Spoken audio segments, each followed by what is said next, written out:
Hai Livers, pernah lihat gambar karikatur editorial di koran seperti ini? Nah, sebentar lagi kita akan berbincang dengan Hendrikus David Ari Mulyatno tentang bagaimana sosok seorang kartunis. Halo Kak Ari, Halo. apa kabar? Sibuk nih ya? Ya, lumayan. Lagi menggambar apa nih hari ini? Tema tentang keadaan di ibu kota. Tentang supir bajai ditilang sama polisi. Lagi happening juga saat ini?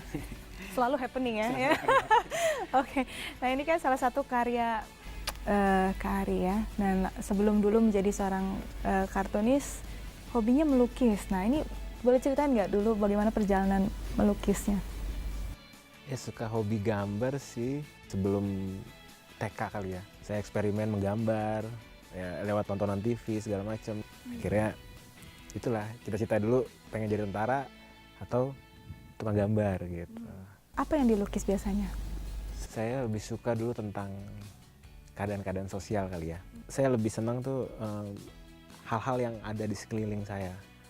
Entah itu misalnya ya tukang-tukang jualan ataupun keadaan lagi banjir, itu saya senang untuk membuat sketch-sketch gambarnya itu dan kemudian saya pindahin ke lukisan. Oke, lalu akhirnya dari melukis sekarang menjadi seorang disebutnya kartunis ya, dan khususnya editorial gitu ya untuk kasus-kasus yang terjadi saat ini. Nah, bagaimana dari melukis akhirnya bisa lari ke sini gitu, Kak Ari? Asal kita senang menggambar, pasti bisa kemana aja. Akhirnya baru di media cetak saya mendalami yang namanya karikatur opini, editorial. Karikatur editorial. Opini juga bisa dibilang opini. Apa yang dirasakan berbeda yang tadinya melukis, mengekspresikan perasaan, lalu dengan saat ini editorial? Sama-sama menarik, mungkin saya tidak merasakan perbedaan. Dua-duanya sama-sama pembelajaran. Nah, editorial kita setiap hari itu harus cari ide, entah di mana tempatnya pun, dimanapun berada itu harus dapat ide. Tema yang lagi mau diajukan, yang akan diajukan untuk dibuat gambar, kita harus nyari idenya, ide bentuk gambarnya seperti apa gitu. Begitu juga dengan di lukisan ya, itu mungkin jauh dari masalah harus mencari ide, terus tekanan deadline segala macam, karena melukis tuh ada petualangan di hati ya, petualangan batin ya, petualangan hati. Jadi lebih enjoy juga sama-sama, cuman dua-duanya menarik kok. Berkat ketekunan Ari pada talenta yang dimilikinya, pada tahun ini juga ia mendapatkan penghargaan Adi Negoro Award, sebuah penghargaan bergengsi di bidang jurnalistik. Ini karya yang mendapatkan penghargaan Adi Negoro Award ya. Boleh ceritain, Kak Ari, ini ceritanya tentang apa sih?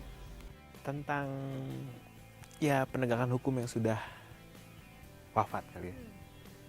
Ya, rest in peace. Jadi kondisinya kan dari dulu mungkin sekarang dan besok ada masih banyak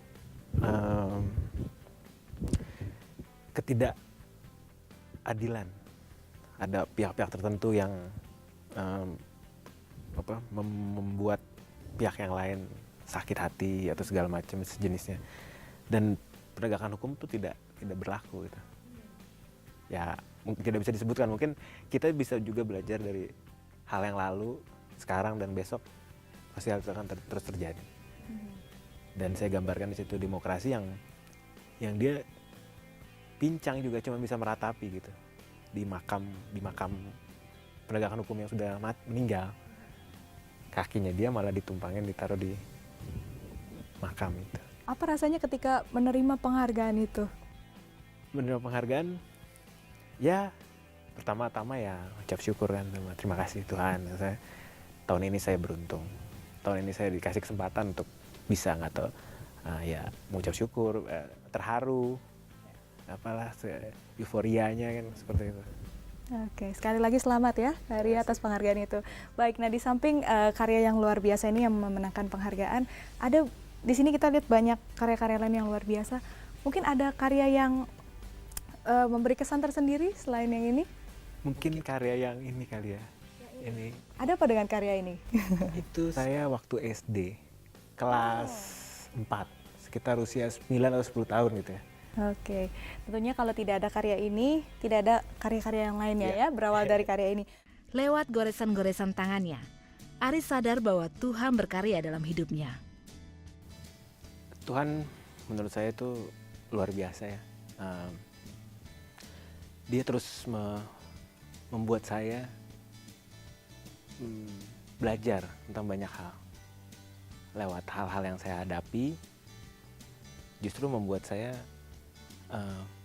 Tuhan ingin saya bisa nggak melewati tahapan-tahapan itu. Dia ngebentuknya seperti itu. Mungkin itu tidak akan ngebentuk langsung jadi, tapi pelan-pelan kita tuh dibentuk yang mungkin akan jadi sepertinya, serupa dengannya gitu. Ari terus berkarya.